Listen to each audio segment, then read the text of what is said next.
नमस्कार दोस्तों, GS horizon में आपका स्वागत है। मेरा नाम है अनुराग सिंह। दोस्तों, हम लोग यहाँ पे एनसीईआरटी क्लास 6 ज्योग्राफी की समरी को कवर कर रहे थे। तो चलिए देखते हैं हम कि आज क्या पढ़ने वाले हैं। देखिए, आज हम जिस पे बात करेंगे, जिस चैप्टर पे आज हम चर्चा करने वाले हैं, उसका नाम है हमारा देश भारत। तो चलिए शुरू करते हैं इसके नाम की व्युत्पत्ति से। देखिए, अगर हम बात करें हमारे देश का नाम भारत कैसे पड़ा, तो यह बहुत ही रहस्यमय है। देखिए, इसका नाम जो भारत है, हमारे यहाँ भारत में एक बहुत ही पौराणिक कहानी है, एक बहुत ही अच्छा ग्रंथ है, उसका नाम है अभिज्ञान शाकुंतलम। महाकवि कालिदास के द्वारा रचित यह ग्रंथ अभिज्ञान शाकुंतलम। इसमें जो नायक हैं उनका नाम है दुष्यंत। इस कहानी के नायक दुष्यंत और उनकी पत्नी का नाम है शकुंतला। तो इन दोनों दुष्यंत और शकुंतला का जो पुत्र होता है उसका नाम रहता है भरत। ठीक है, तो उसी भरत के नाम पे हमारे देश का नाम भारत पड़ा। तो चलिए देखते हैं कि हमारे देश का नाम हिंदुस्तान कैसे पड़ा। देखिए, इसकी जो उत्पत्ति है यह सिंधु नदी से हुई है। हिंदुस्तान शब्द की उत्पत्ति सिंधु नदी से हुई है। यह कैसे हुई है? देखिए, जो फारस के लोग थे, ठीक है, जो फारसवासी थे, वह सा का उच्चारण हा के रूप में करते थे। वह सा नहीं बोल पाते थे, सा को हा के रूप में बोलते थे। इसीलिए वह सिंधु को हिंदू कहते तथा सिंधु नदी के पूर्व की भूमि को वो हिंदुस्तान कहते थे। तो इस तरह से हमारे देश का नाम हिंदुस्तान पड़ गया। आइए देखते हैं कि हमारे देश का नाम इंडिया कैसे पड़ा। देखिए, हमारे देश का नाम जो इंडिया है, ठीक है, यह इंडस शब्द से इसकी उत्पत्ति हुई है। ठीक है, और इंडस मतलब क्या? जो हमारे यहाँ रोमन और यूनानी थे, ठीक है, ये क्या करते थे कि सिंधु नदी को इंडस बोलते थे। और इंडस जब सिंधु नदी को बोल दिए तो इंडस की जो पूर्व की भूमि थी उसको वो इंडिया बोलते थे। तो इसीलिए हमारे देश का नाम इंडिया पड़ गया। आइए हम अपने देश के बारे में कुछ बेसिक फैक्ट देख लेते हैं, भारत के बारे में कुछ महत्वपूर्ण बातें देख लेते हैं। देखिए, हमारा जो देश भारत है यह एक बहुत बड़े भौगोलिक विस्तार वाला देश है। ठीक है, अगर हम पूरी दुनिया की बात करें और क्षेत्रफल की दृष्टि से देखें तो हमारा देश जो है वो 7वें नंबर पर आता है। मतलब क्षेत्रफल की दृष्टि से हमारा देश दुनिया का 7वां सबसे बड़ा देश है। तो इसके अलावा हमारे पास 6 बड़े देश हैं पूरी दुनिया में। वह कौन कौन से हैं, आइए उनको भी देख लेते हैं। देखिए, जो हमारा सबसे पहला है वह है रूस, जो दूसरा है वह है कनाडा, तीसरा है हमारा चीन, चौथा अमेरिका, पांचवा है हमारा ब्राज़ील और छठवां है ऑस्ट्रेलिया। इसके बाद जो 7वां देश आता है वह है हमारा देश भारत। ठीक है, देखिए, भारत के उत्तर में क्या है? भारत के उत्तर में हिमालय पर्वत, ठीक है, इसके ऊंचे ऊंचे शिखर हैं। लेकिन पश्चिम में अरब सागर और पूर्व में बंगाल की खाड़ी। हमारे भारत के पश्चिम और पूर्व में, ठीक है, एक तरफ है अरब सागर और एक तरफ है बंगाल की खाड़ी। इसके दक्षिण में क्या है? इसके दक्षिण में है हिंद महासागर।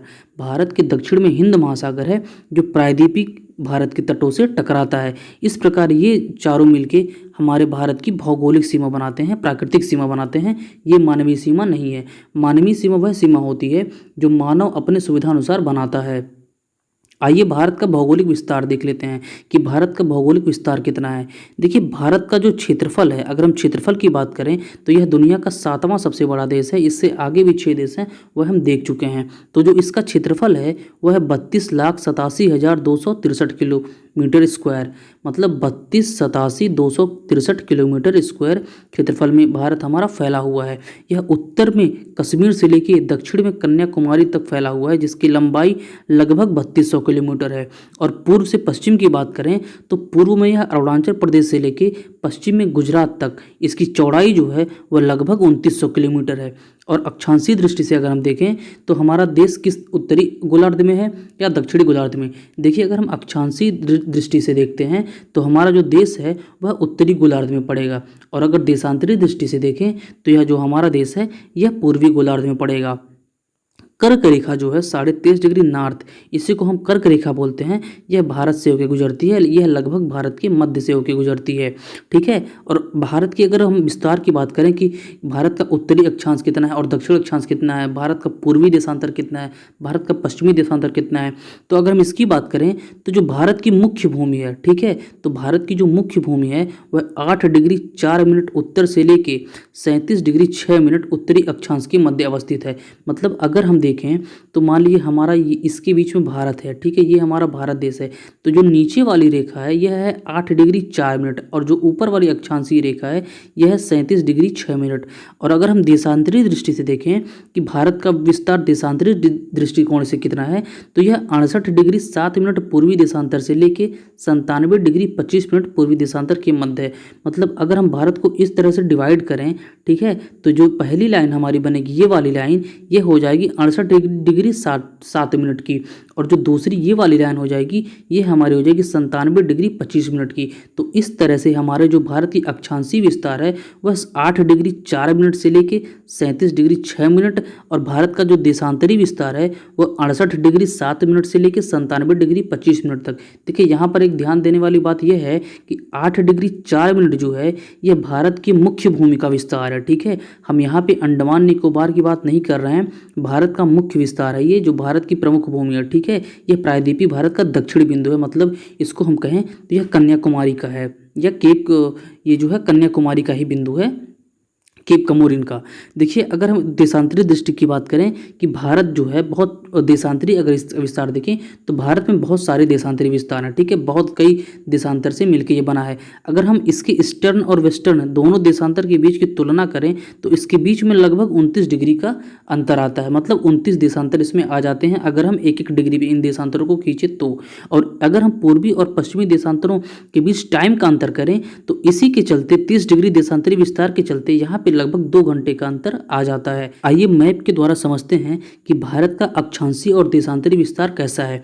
देखिए अगर हम भारत को डिवाइड करें, ठीक है, अगर इसके ऊपर से एक लाइन ड्रा करें उत्तरी अक्षांश और इसके नीचे से एक लाइन ड्रा करें तो ये जो ऊपर वाला अक्षांश है इसका जो वैल्यू है यह है 37 डिग्री 6 मिनट, और इसकी जो नीचे वाली अक्षांश रेखा है, ठीक है, जो भारत के दक्षिणी भाग से होकर जा रही है, इसकी वैल्यू है 8 डिग्री 4 मिनट। और अगर देशांतर में हम इसको बांटें तो यहाँ पे जो हमारा पूर्वी देशांतर है इसकी जो वैल्यू है यह है 68 डिग्री 7 मिनट, और इसके भारत के जो पूर्व में अवस्थित है।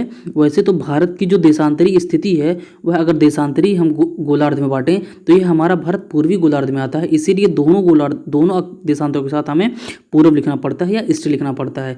देखिए अगर हम भारत की बात करें कि तो अरुणाचल प्रदेश, ठीक है, यहाँ अरुणाचल प्रदेश के पास जो हमारा देशांतर है यह लगभग 97 डिग्री 25 मिनट है। तो इस तरह से हमारा भारत जो है 2 अक्षांश और 2 देशांतर रेखाओं के बीच में बट जाता है। ठीक है, अगर हम बात करें कर्क रेखा की तो जो कर्क रेखा है यह भारत के लगभग मध्य से होकर जाती है। ठीक है, वह भी हम देखेंगे कि कर्क रेखा भारत के किन किन राज्यों से होकर गुजरती है। और अगर हम उत्तर से दक्षिण इसकी दूरी की बात करें तो यह लगभग 3200 किलोमीटर है। यहाँ पे लिखा हुआ है 3214 किलोमीटर, तो एनसीईआरटी में लगभग 3200 ही दिया हुआ है, तो हम इसको मान लेते हैं 3200 या 3214 किलोमीटर। और अगर पूर्व से पश्चिम, ठीक है, इसके बीच की लेंथ की बात करें तो यह 2933, यह लगभग 2933 कहें या हम यह लगभग कहें 3000। ठीक है, तो यह टोटल लगभग इस तरह से हम अपने देश को अक्षांश और देशांतरों में बांट सकते हैं। यहाँ पे देखिए अगर हम बात करें कि भारत का सबसे पूर्वी बिंदु क्या है, ठीक है, भारत का सबसे ईस्टर्न पॉइंट क्या है, भारत का सबसे वेस्टर्न पॉइंट क्या है। देखिए अगर हम बात करें भारत के सबसे पूर्वी बिंदु तो यह किबथू, यह कहाँ अवस्थित है, यह है अरुणाचल प्रदेश में। ठीक है, इसके अलावा अगर हम पश्चिमी बिंदु की बात करें तो यह गुजरात के कच्छ में जो सरक्रीक है यह हमारा भारत का सबसे पश्चिमी बिंदु है। ठीक है, यह गुहार मोती के पास अवस्थित है। अगर हम बात करें भारत का सबसे उत्तरी बिंदु यह कौन सा है, तो यह भारत का जो सबसे उत्तरी बिंदु है यह जम्मू कश्मीर में अवस्थित इंदिरा कॉल है। और सबसे दक्षिणी बिंदु क्या है, यह इंदिरा पॉइंट। यह इंदिरा पॉइंट कहाँ है, देखिए यह इंदिरा पॉइंट जो है भारत की मुख्य भूमि में न होकर अंडमान निकोबार के ग्रेट निकोबार द्वीप पर अवस्थित है। लेकिन अगर हम बात करें कि भारत की मुख्य भूमि का दक्षिणतम बिंदु कौन सा है तो वह कन्याकुमारी या केप कमोरिन। आइए इस मैप के द्वारा समझते हैं कि भारत की अवस्थिति क्या है। देखिए भारत जो है 8 डिग्री 4 मिनट उत्तरी अक्षांश से लेके 37 डिग्री 6 मिनट उत्तरी अक्षांश के मध्य अवस्थित है। वहीं अगर हम देशांतरी दृष्टि से देखें तो यह 68 डिग्री 7 मिनट पूर्वी देशांतर से लेके 97 डिग्री 25 मिनट पूर्वी देशांतर के मध्य अवस्थित है। आइए हम देखते हैं कि भारत का जो उत्तरतम बिंदु है इंदिरा काल और भारत का दक्षिणतम बिंदु इंदिरा पॉइंट। देखिए भारत का जो उत्तरतम बिंदु इंदिरा काल है यह जम्मू कश्मीर में अवस्थित है। वहीं अगर हम बात करें इंदिरा पॉइंट की तो यह मुख्य भूमि में न होकर हमारे द्वीप समूह अंडमान निकोबार, यहाँ पे हमारा द्वीप है अंडमान निकोबार, यहाँ पे एक हमारा द्वीप है ग्रेट निकोबार, तो उस ग्रेट निकोबार पे एक पॉइंट है इंदिरा पॉइंट। ठीक है, तो यह हमारी जो मुख्य भूमि से न होके अंडमान निकोबार पे अवस्थित है, यह भारत का दक्षिणतम बिंदु है। और इसकी अगर कोऑर्डिनेट की बात करें तो जो भारत का दक्षिणतम बिंदु है मुख्य भूमि का वह 8 डिग्री 4 मिनट पे अवस्थित है। लेकिन हम बात करें अगर इंदिरा पॉइंट की तो यह लगभग 6 डिग्री 4 मिनट, कहीं कहीं किसी किसी बुक में 6 डिग्री 4 मिनट मिलता है, लेकिन अगर आप गूगल करें या फिर विकिपीडिया पे जाएं तो यह 6 डिग्री लगभग 7 मिनट दिखाता है। तो इस तरह से हमारे मुख्य भूमि और ग्रेट इंदिरा पॉइंट, इन दोनों के बीच में या मुख्य भूमि या ग्रेट निकोबार के बीच में लगभग 2 डिग्री अक्षांशीय विस्तार का अंतर आ जाता है। आइए देखते हैं कि कर्क रेखा भारत के किन किन राज्यों से होकर जाती है। देखिए 23.5 डिग्री उत्तरी अक्षांश को हम कहते हैं कर्क रेखा। यहाँ पे देखते हैं कि कर्क रेखा हमारे देश में किन किन राज्यों से होकर गुजरती है। देखिए ये है हमारा गुजरात, यह है हमारा राजस्थान, ठीक है, यहाँ पे है मध्य प्रदेश, ये राज्य है हमारा छत्तीसगढ़, यहाँ पे है हमारा झारखंड, ये है हमारा पश्चिम बंगाल, ये है त्रिपुरा और ये है हमारा मिजोरम। तो इस तरह से अगर हम देखें तो हमारे यहाँ कितने स्टेट हो गए, एक हो गया 1, ये हो गया 2, ये हो गया 3, ये हो गया 4, फिर ये 5, ये 6, ये 7 और ये 8। इस प्रकार अगर हम देखें तो टोटल हमारे पास कुल 8 स्टेट हैं जिससे कर्क रेखा होकर गुजरती है। आइए देखते हैं कि इसको याद करने का एक छोटा सा ट्रिक है और हम उस ट्रिक के माध्यम से कैसे इसको याद कर सकते हैं।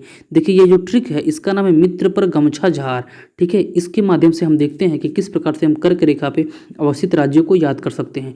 देखिए अगर हम इसके सबसे पहले अक्षरों को ले लें, ठीक है, तो मी से हो जाएगा हमारा मिजोरम, त्र से हो जाएगा त्रिपुरा, पा से हो जाएगा पश्चिम बंगाल, रा से हो जाएगा हमारा राजस्थान और गा से हो जाएगा गुजरात, माँ से हो जाएगा मध्य प्रदेश, छा से हो जाएगा छत्तीसगढ़ और झार से हो जाएगा हमारा झारखंड। तो इस प्रकार से एक ट्रिक के माध्यम से, एक निमोनिक के माध्यम से हम आसानी से इसको याद कर सकते हैं। आइए देखते हैं कि जो भारत की मानक समय रेखा है, ठीक है, उसको कितने डिग्री पे रखा गया है। देखिए भारत की जो मानक समय रेखा है उसको 82.5 डिग्री पूर्वी देशांतर पे अवस्थित किया गया है। मतलब 82.5 डिग्री पूर्वी देशांतर की रेखा भारत की मानक समय रेखा है, ठीक है। आइए देखते हैं कि यह रेखा कितने राज्यों से होकर गुजरती है। देखिए यह जो रेखा है इसी को हम बोलते हैं 82.5 डिग्री ईस्ट, ठीक है, 82.5 डिग्री पूर्वी देशांतर रेखा, इसी को बोलते हैं भारत की मानक समय रेखा। देखिए यह कितने राज्यों से होकर जाती है। एक हमारा है उत्तर प्रदेश, दूसरा है हमारा एमपी मध्य प्रदेश, तीसरा है हमारा छत्तीसगढ़, चौथा है हमारा उड़ीसा, पांचवा था हमारा, देखिए आज के 2 जून 2014 के पहले था आंध्र प्रदेश, लेकिन 2 जून 2014 को आंध्र प्रदेश का बंटवारा हो गया और हमारा आंध्र प्रदेश एक राज्य में और टूट गया, उसका नाम था तेलंगाना। तो ये जो तेलंगाना है, ये जो ऊपर वाला राज्य है, ठीक है, यहाँ पे ये जो रीजन है, ये रीजन हो गया हमारा तेलंगाना का। तो तेलंगाना से ना होके हमारा ये आंध्र प्रदेश से ही होके जाता है। तो इस प्रकार से हमारी जो मानक समय रेखा है वह कुल 5 राज्यों से होके जाती है। वह कौन कौन सा है, एक हमारा उत्तर प्रदेश, दूसरा हमारा मध्य प्रदेश, तीसरा हमारा छत्तीसगढ़, चौथा हमारा हो गया उड़ीसा और पांचवा हमारा हो गया आंध्र प्रदेश। तो इस प्रकार से भारत की मानक समय रेखा 82.5 डिग्री पूर्वी देशांतर रेखा कुल 5 राज्यों से होकर गुजरती है। आइए कुछ और बातें हम भारत देश के बारे में अपने देख लेते हैं। ठीक है, वैसे देखिए हमारे भारत में खैबर और बोलन ये 2 दर्रे हमारे देश में तो नहीं हैं, लेकिन ये हमारे लिए काफ़ी इंपॉर्टेंट हो जाते हैं। जब हम हिस्ट्री पढ़ेंगे तो पता चलेगा कि भारत के उत्तर पश्चिम में ये जो दर्रे अवस्थित हैं, इन्हीं दर्रों से होकर विदेशी आक्रमक हमारे देश में इंटर करते थे और तमाम लड़ाई करते रहते थे। देखिए इनकी अवस्थिति अगर देखें तो यह है हमारा बोलन पास और ये जो हमारा है ये है खैबर पास। देखिए ये जो रेखा हम देख रहे हैं, ठीक है, यह अगर हम देखें तो यह भारत की सीमा रेखा है। यहाँ पे ये पाकिस्तान की सीमा रेखा है। तो भारत और पाकिस्तान के मध्य यहाँ पे जो पर्वत श्रृंखला है उसमें हमारा बोलन पास अवस्थित है। वहीं पर देखें कि अगर ये देख रहे हैं, ये हमारी जो सीमा रेखा है, ठीक है, ये जो भारत की सीमा रेखा है और यहाँ पे जो पास है तो ये पास जो है ये है खैबर पास। तो इस तरह से खैबर दर्रा व बोलन दर्रा ये 2 दर्रे हमारे लिए काफ़ी इंपॉर्टेंट हो जाते हैं। आइए देखते हैं कि भारत के पड़ोसी राज्य, भारत के कौन कौन से पड़ोसी देश हैं। ठीक है, कौन कौन से पड़ोसी देश हैं। तो जब सबसे पहला है हमारा पाकिस्तान, फिर है अफगानिस्तान, फिर है चीन, फिर है नेपाल, फिर भूटान, फिर बांग्लादेश, फिर म्यांमार और फिर हमारे यहाँ 2 समुद्री देश भी हैं। ठीक है, एक है हमारा श्रीलंका, एक है हमारा मालदीव। अब देखते हैं कि इनकी सीमा किसके किससे लगती है। देखिए पाकिस्तान जो स्टेट है, पाकिस्तान जो राज्य है, इसकी सीमा हमारे जम्मू कश्मीर, पंजाब, गुजरात व राजस्थान से लगती है। दूसरा है हमारा अफगानिस्तान, इसकी सीमा केवल और जम्मू कश्मीर से लगती है, वो भी किससे, पीओके से, पाक ऑक्युपाइड कश्मीर से इसकी सीमा लगती है। और इसकी सीमा जो है कुल 106 किलोमीटर ही है।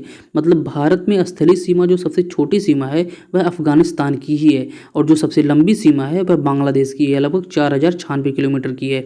तीसरा है हमारा चीन। देखिए चीन जो देश है वह भारत के किन किन राज्यों से अपनी सीमा बनाता है। यह है जम्मू कश्मीर, कश्मीर, हिमाचल प्रदेश, उत्तराखंड, सिक्किम और अरुणाचल प्रदेश। फिर है नेपाल। नेपाल किससे किससे बनाता है? नेपाल बनाता है हमारा सिक्किम से, पश्चिम बंगाल से, बिहार से, उत्तर प्रदेश से और उत्तराखंड से। इसके अलावा हमारा भूटान देश है, तो भूटान देश भारत के अरुणाचल प्रदेश, असम, सिक्किम और पश्चिम बंगाल से अपनी सीमा लगाता है। इसके अलावा बांग्लादेश जो है पश्चिम बंगाल, मिजोरम, मेघालय और त्रिपुरा, असम, इन सारे स्टेट से अपनी सीमा लगाता है। म्यांमार, अरुणाचल प्रदेश, मणिपुर, मिजोरम और नागालैंड, इन चारों स्टेटों से अपनी सीमा लगाता है। इसके अलावा जो हमारा श्रीलंका और मालदीव है, तो भारत और श्रीलंका की अगर बात करें तो इसके बीच में मन्नार की खाड़ी है और पाक जल संधि के द्वारा यह अलग होता है। तो इस प्रकार से भारत के पास कुछ 7 ठीक है पड़ोसी देश हैं जिसके साथ भारत की सीमा लगती है। इसके अलावा 2 अन्य देश हैं जो भारत के साथ समुद्री सीमा भी बनाते हैं। यहाँ पे वो सारे देश दिए हुए हैं। देखिए ये भारत है, यह नेपाल, यह तिब्बत। देखिए पहले तिब्बत था, पहले भारत की सीमा जो है इतनी बड़ी नहीं थी, पहले भारत की सीमा केवल छोटी ही थी चीन के साथ। लेकिन क्या हो गया कि जब चीन ने तिब्बत को ऑक्युपाइड कर लिया तो तिब्बत वाला रीजन जो टार बोला जाते हैं, इसको टार बोलते हैं, ठीक है, तिब्बत ऑटोनॉमस रीजन। इस रीजन में जब चीन ने अटैक किया और तिब्बत को अपने अंदर ले लिया, तब से चीन की सीमा हमारे साथ काफ़ी लंबी हो गई। तो यहाँ पे हमारा पाकिस्तान, अफगानिस्तान, फिर यहाँ पे हमारा है एक तरफ है यहाँ पे मालदीव और यहाँ पे अगर हम देखें तो श्रीलंका।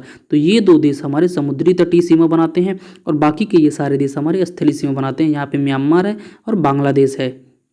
आइए इसको याद करने का एक छोटा सा ट्रिक देखते हैं कि भारत के पड़ोसी राज्यों को हम कैसे याद कर सकते हैं। देखिए इसका जो ट्रिक है वो है बचपन में MBA किया था। अब देखिए ये बहुत ही आसान ट्रिक है और इसके माध्यम से हम कैसे भारत के पड़ोसी राज्यों को याद कर सकते हैं। देखिए बचपन में MBA किया था, इसके सबसे पहले लेटर को सबसे पहले हम लिख लेते हैं बचपन, फिर MBA। अब देखते हैं इससे क्या होता है। देखिए ब से होता है बांग्लादेश, ठीक है, जो 4096 किलोमीटर की सीमा बनाता है और यह जो है सबसे बड़ी सीमा का निर्धारण करता है। दूसरा है हमारा चीन, फिर है हमारा पाकिस्तान चप्पा से, फिर ना से है नेपाल, फिर M से देखें अगर MBA में ले जाएं हम, फिर M से देखें तो म्यांमार, फिर B से देखें तो भूटान और A से हमारा अफगानिस्तान। यहाँ पे अफगानिस्तान की जो सीमा है यह केवल 106 किलोमीटर की सीमा है और यह केवल जम्मू कश्मीर में POK से लगती है, पाक ऑक्युपाइड कश्मीर से ही लगती है। आइए देखते हैं कि भारत का राजनीतिक एवं प्रशासनिक विभाजन, मतलब भारत को कितने स्टेट और कितने केंद्र शासित प्रदेशों में बांटा गया है। देखिए वर्तमान समय अगर हम देखें, आज प्रेजेंट टाइम में जब मैं लेक्चर रिकॉर्ड कर रहा हूं तो इस समय भारत में कुल 28 राज्य व 9 केंद्र शासित प्रदेश हैं। ठीक है, क्यों? पहले तो हमारे पास 29 स्टेट थे, लेकिन 31 अक्टूबर को ऐसा क्या हुआ कि हमारे पास केवल 28 स्टेट ही बचे। देखिए 31 अक्टूबर को जो हमारे देश में एक राज्य था जम्मू कश्मीर, उसको डिवाइड करके 2 केंद्र शासित प्रदेशों में बांट दिया गया। एक हो गया हमारा जम्मू कश्मीर और दूसरा हो गया हमारा लद्दाख। ठीक है, तो ये जम्मू कश्मीर और लद्दाख इन 2 केंद्र शासित प्रदेशों में से बांट दिया गया। इस प्रकार से हमारे पास कुल वर्तमान में 28 राज्य हैं और पहले हमारे पास कुल 7 केंद्र शासित प्रदेश थे, तो उसमें 2 और ऐड हो गए और टोटल हो गया हमारे पास 9। देखिए 2 जून 2014 को, ठीक है, देखिए इससे पहले भी हमारे पास 28 स्टेट ही थे। अगर हम 2 जून 2014 की बात करें तो इससे पहले हमारे पास कुल 28 स्टेट थे और आज वर्तमान समय में भी हमारे पास कुल 28 स्टेट हैं। तो 2 जून 2014 को आंध्र प्रदेश को डिवाइड करके एक नया स्टेट बना दिया गया था, उसका नाम था तेलंगाना। तो इसीलिए कुल हमारे पास 29 स्टेट हो गए थे। लेकिन 31 अक्टूबर 2019 को मोदी सरकार के फैसले ने जम्मू कश्मीर राज्य को 2 भागों में बांट दिया। एक हो गया हमारा जम्मू कश्मीर और दूसरा हो गया हमारा लद्दाख, और ये दोनों जो क्षेत्र बटे ये दोनों केंद्र शासित प्रदेश हो गए। आइए देखते हैं कि क्षेत्रफल की दृष्टि से भारत के सबसे बड़े कौन से राज्य हैं। देखिए यहाँ पे क्षेत्रफल की दृष्टि से जो भारत के सबसे 4 बड़े राज्य हैं वह लिखा हुआ है। ठीक है, इसमें हमारा एक है राजस्थान, फिर है मध्य प्रदेश, फिर महाराष्ट्र, फिर उत्तर प्रदेश। इन सब के क्षेत्रफल भी दिए हुए हैं। देखिए राजस्थान का क्षेत्रफल है 3,42,239 किलोमीटर स्क्वायर। वहीं पे मध्य प्रदेश का जो क्षेत्रफल है 3,08,244 किलोमीटर स्क्वायर। अगर हम महाराष्ट्र के क्षेत्रफल की बात करें तो यह है 3,07,713 किलोमीटर स्क्वायर। और वहीं पे बात करें हम उत्तर प्रदेश की तो इसका जो क्षेत्रफल है इन सबसे काफ़ी कम है और यह है 2,40,928 किलोमीटर स्क्वायर। आइए देखते हैं कि भारत का भौतिक विभाजन। ठीक है, भारत को कितने भौतिक विभाजन, कितने प्राकृतिक प्रदेशों में बांटा गया है, इसमें कौन कौन से भौतिक विभाजन किए गए हैं। तो यहाँ पे जो NCERT हमारा बांटता है, क्लास 6 की NCERT जो भारत का भौतिक विभाजन बताती है, यह कहती है भारत को 6 भौतिक विभाजन में बांटा गया है। ठीक है, इसके अलावा जब आप बहुत सारे बुक पढ़ेंगे तो वहाँ पे कहीं कहीं 4 और कहीं कहीं 5 मिलता है। तो NCERT हमारी क्लास 6 की 6 बताती है। तो चलिए देखते हैं कि क्या क्या है 6 ये हमारे भौतिक विभाजन।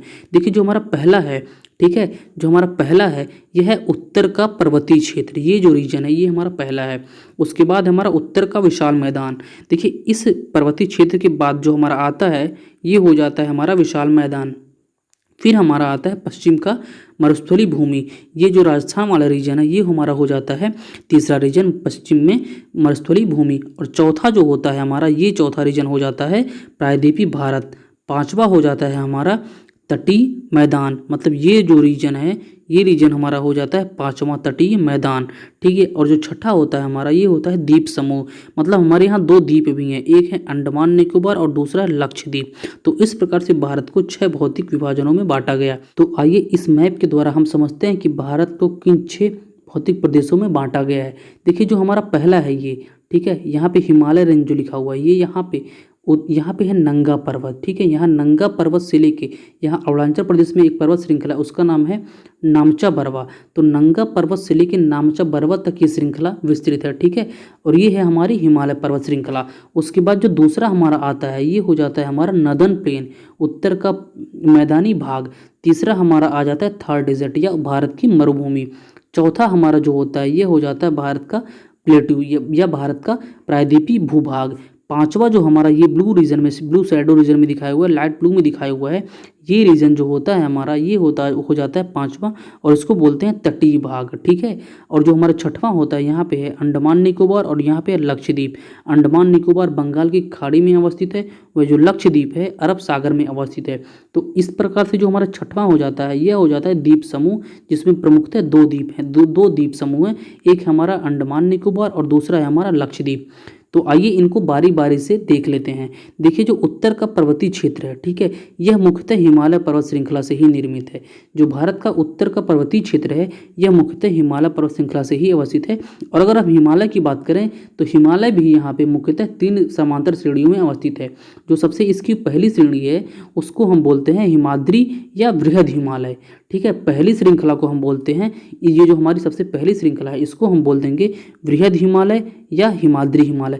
और इसी श्रृंखला में अगर हम बात करें दुनिया की सबसे ऊंची चोटी माउंटेन एवरेस्ट, जिसकी ऊंचाई लगभग 8,850 मीटर है, ठीक है, तो वह हमारी श्रृंखला, वह हमारी चोटी भी इसी हिमालय की श्रृंखला में अवस्थित है, जिसका नाम है बृहद हिमालय। अगर इसके दक्षिण में हम जाएं तो जो हमें तुरंत इसके बाद श्रेणी मिलेगी वह हो जाएगी हमारी मध्य हिमालय या हिमाचल हिमालय। तो इसके बाद जो दूसरी हमारी समांतर श्रेणी मिलती है उसका नाम है मध्य हिमालय या हिमाचल हिमालय। लेकिन इसके बाद हम देखें तो जो हमारी तीसरी दक्षिण श्रेणी मिलेगी उसका नाम है शिवालिक, ठीक है। तो इस प्रकार से हिमालय जो है 3 श्रेणियों में विभाजित है, एक का नाम है बृहद हिमालय, एक का नाम है मध्य हिमालय और एक का नाम है शिवालिक।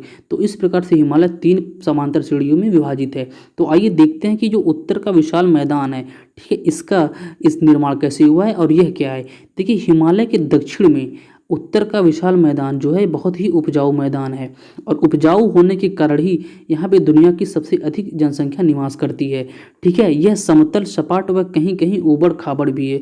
अगर हम देखें कि इनका निर्माण कैसे हुआ है तो हम यह देखते हैं कि यहाँ पे हिमालय पर्वत श्रृंखला है, ठीक है, यहाँ पे 3 हिमालय के रेंज है। तो हिमालय से जो कुछ नदियाँ निकलती हैं यह अपने द्वारा बहुत भारी मात्रा में अवसाद लेके आती हैं। तो इन अवसादों के डिपोजिशन से, ठीक है, इनके अवसादीकरण के द्वारा इस बड़े भूभौतिक क्षेत्र का निर्माण हुआ है, ठीक है। और यह जो है काफ़ी उपजाऊ होता है। यहाँ की मृदा जो होती है जलोढ़ मृदा होती है। देखिए जलोढ़ मृदा क्या होती है, जलोढ़ मृदा जो नदियाँ अपने साथ काफ़ी बारीक, काफ़ी फाइन मात्रा, जो काफ़ी बहुत छोटे छोटे हैं, काफ़ी फाइन कण होते हैं, उनको अपने साथ जो पहाड़ों से काट काट के लेके आती हैं या मैदानी भागों में काट के लाके अवसादीकरण करती हैं, तो उससे जो मृदा का निर्माण होता है उसको हम बोलते हैं जलोढ़ मृदा, ठीक है। और इसका निर्माण जो हुआ है फिर उसी तरह से हुआ है जैसे गंगा, ब्रह्मपुत्र व इनकी सहायक नदियाँ, ठीक है, ये तीनों नदियाँ गंगा, ब्रह्मपुत्र व सहायिकाएँ जो इनकी हैं, इन्हीं के द्वारा लाए गए अवसादों से इसका निर्माण हुआ है। और यह जलोढ़ निक्षेप, हम देखें कि जलोढ़ क्या होता है, यह जलोढ़ निक्षेप कृषि के लिए काफ़ी उपजाऊ होता है। और अगर उपजाऊ ना होता तो हमारे यहाँ शायद इतनी अधिक मात्रा में जनसंख्या भी इन क्षेत्रों में निवास ना करती। तो इसी उपजाऊपन के कारण हमारे यहाँ पूरे दुनिया की सबसे अधिक जनसंख्या जो है यह इन्हीं उत्तर के विशाल गंगा मैदान में निवास करती है। आइए देखते हैं कि भारतीय मरुभूमि कहाँ है। देखिए भारत के पश्चिम भाग में हम देखें अगर हम देखें कि ये हमारा भारत देश है, ठीक है, ये हमारा अगर एक भारत देश है तो यहाँ भारत के पश्चिम में ये जो रीजन है यहाँ पे हमारा है भारतीय मरुभूमि, यहाँ क्या होता है कि निम्न वर्षा एवं कम उपजाऊ मिट्टी के कारण, कम उपजाऊ मृदा के कारण वनस्पतियाँ अत्यंत कम पाई जाती हैं, इसलिए यहाँ पे ज़्यादा लोग भी नहीं रहते हैं और ज़्यादा यहाँ पे हरियाली भी नहीं है। आइए बात करते हैं भारत के प्रायद्वीप की। देखिए भारत का जो प्रायद्वीप है, ठीक है, यह उत्तर के विशाल मैदान के दक्षिण में अवस्थित है। मतलब जहाँ से उत्तर का विशाल मैदान खत्म होता है उसके दक्षिण में भारतीय प्रायद्वीप स्टार्ट हो जाता है। इसकी अगर आकृति की बात करें तो भारतीय प्रायद्वीप तो एक त्रिभुज की आकृति का है, लेकिन क्या वो इस तरह से है हमारे भारतीय प्रायद्वीप की आकृति, क्या इस प्रकार से एक सीधी त्रिभुज के रूप में है? जी बिल्कुल नहीं। हमारे जो भारतीय प्रायद्वीप की आकृति है वह एक इन्वर्टेड ट्रायंगल के रूप में है, ठीक है, यह उल्टे त्रिभुज के रूप में है। यहाँ पर क्या है, यहाँ पर भूमि बहुत ऊंची नीची है। हमारे प्रायद्वीप की भूमि जो है सीधी नहीं है, एक सपाट नहीं है, यह बहुत ऊंची नीची है। यहाँ पर अनेक छोटी छोटी नदियाँ व अनेक पर्वत श्रृंखलाएं व घाटियाँ पाई जाती हैं, ठीक है। यहाँ उत्तर में अगर हम देखें, अगर हम भारतीय प्रायद्वीप की बात करें तो ये हमारा भारतीय प्रायद्वीप हो गया। तो इसके उत्तर पश्चिम में यहाँ पे ये जो रेंज आएगा ये हो जाता है हमारा अरावली रेंज, ठीक है। और यहाँ पे अरावली रेंज के बाद भी हमारा एक आता है विंध्या रेंज, फिर एक आता है हमारा सतपुड़ा। तो इस प्रकार से बहुत छोटे छोटे यहाँ पे पर्वत श्रृंखलाओं के द्वारा इस क्षेत्र का निर्माण होता है। और यहाँ की जो भूमि है बहुत ही ऊबड़ खाबड़, बहुत ही यहाँ पे उच्चावची विविधताएं पाई जाती हैं। और अगर हम बात करें दुनिया की सबसे प्राचीन पर्वत श्रृंखला की अरावली, ठीक है, तो वह भी यहीं पे अवस्थित है और वह एक वलित पर्वत है। यहाँ पे देखिए, यहाँ पे एक हमारा विंध्य और यहाँ पे एक सतपुड़ा। तो इनके मध्य हमारी नर्मदा व तापी दो नदियाँ पश्चिम की ओर प्रवाहित होती हैं, ठीक है। और प्रायद्वीप पे प्रवाहित होने वाली दो नदियाँ जो पश्चिम की ओर प्रवाहित हों और नर्मदा व तापी, ये दोनों काफ़ी इंपॉर्टेंट हैं। और यह नदियाँ जो हैं डेल्टा का निर्माण न करते हुए एस्चुअरी का निर्माण करती हैं, ज्वार नदमुख का निर्माण करती हैं। और भारत के प्रायद्वीपीय भाग के पश्चिम में, ठीक है, पश्चिमी घाट अवस्थित है। और यहाँ पे हम देखें कि ये हमारा जो प्रायद्वीप है इसके पश्चिम में क्या है कि यहाँ पे पश्चिमी घाट है और इसके पूर्व में क्या है, यहाँ पे पूर्वी घाट है। पश्चिमी घाट को हम सह्याद्री भी कहते हैं और पूर्वी घाट जो है बहुत कटा फटा हुआ है, ठीक है। तो यहाँ पे बहुत पूर्वी घाट को बहुत सारी नदियों ने अपने द्वारा अब जो लाए गए अवसाद होते हैं या फिर अपने उच्च वेग के कारण इनको पूर्वी घाट को कई भागों, छोटे छोटे भागों में काट दिया है। वहीं पे अगर हम बात करें पश्चिमी घाट की तो वह एक सतत श्रृंखला के रूप में खड़ा है। देखिए तटीय मैदान क्या है, अगर हम बात करें तटीय मैदान की तो तटीय मैदान क्या है। देखिए पश्चिमी घाट के पश्चिम में पश्चिमी तटीय मैदान अवस्थित है और यह काफ़ी सकरा है। मतलब अगर हम बात करें पूर्वी तटीय मैदान और पश्चिमी तटीय मैदान की तो पश्चिमी तटीय मैदान जो है वह काफ़ी सकरा है और यह कहाँ से अवस्थित है, पश्चिमी तटीय मैदान से लेके अरब सागर के तट तक। देखिए अगर हम माने कि यह जो हमारा, ठीक है, यह हमारा भारत का प्रायद्वीप है, यहाँ पे है हमारा पश्चिमी घाट, ठीक है। तो पश्चिमी घाट और यहाँ पे क्या है हमारा अरब सागर, ठीक है। ये अरब सागर जो है भारत के पश्चिमी तटों पे लहराता है। तो यहाँ से पश्चिमी घाट से स्टार्ट होके अरब सागर के तट तक ये जो रीजन बनता है इसे ही हम बोल देते हैं पश्चिमी तटीय मैदान। उसी तरह से यहाँ पे भारत के पूर्व में यहाँ पे है हमारा है पूर्वी घाट। तो पूर्वी घाट से स्टार्ट करके, पूर्वी घाट से लेके अरब सागर के तट तक के मध्य के क्षेत्र को हम बोल देते हैं कि ये हमारा हो जाएगा पूर्वी तटीय मैदान। और अगर हम बात करें चौड़ाई की तो हमारा जो पूर्वी तटीय मैदान है वह पश्चिमी तटीय मैदान की अपेक्षा काफ़ी चौड़ा है। क्यों? क्योंकि पूर्व की ओर प्रवाहित होने वाली जो नदियां हैं जैसे गोदावरी है, कृष्णा है, कावेरी है, ठीक है, इस तरह से बहुत सारी नदियां हैं जो अपने साथ अवसाद की भारी मात्रा में अवसाद लाती हैं और यहाँ पे उनका डिपोजिशन भी होता है, ठीक है, और यहाँ उपजाऊ डेल्टा का निर्माण करती हैं। वहीं अगर हम बात करें पश्चिमी तटीय मैदान की तो पश्चिमी तटीय मैदान में प्रवेश करने वाली अधिकांश नदियाँ ज्वार नदमुख का निर्माण करती हैं, न कि डेल्टा का। आइए देखते हैं कि द्वीप समूह, हमारे पास कितने द्वीप समूह हैं। देखिए हम लोगों ने देखा कि हमारे पास प्रमुखतः दो द्वीप समूह हैं। एक तो हमारा बंगाल की खाड़ी में अवस्थित है, दूसरा हमारा अरब सागर में अवस्थित है।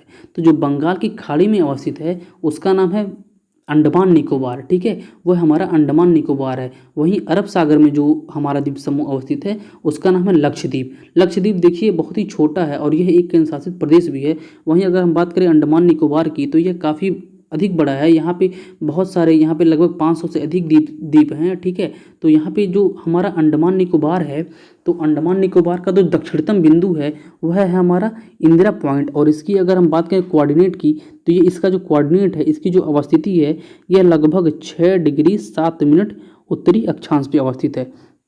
तो इस तरह से हम लोगों ने देखा कि हमारे पास कौन कौन से द्वीप समूह हैं, भारत को कितने प्रादेशिक भागों में बांटा गया, भारत को कितने भौतिक प्रदेशों में बांटा गया, उसके अलावा भारत में कितने स्टेट हैं। तो इसके आगे भी हम चर्चा करेंगे। इसके आगे हम देखेंगे भारत की जो अगला हमारा लेक्चर है उसका नाम है भारत के बारे में कुछ जलवायु, भारत की जलवायु से संबंधित वो टॉपिक है। तो हम उसमें देखेंगे कि भारत की जो जलवायु है, किस प्रकार की जलवायु भारत में कैसे वन है।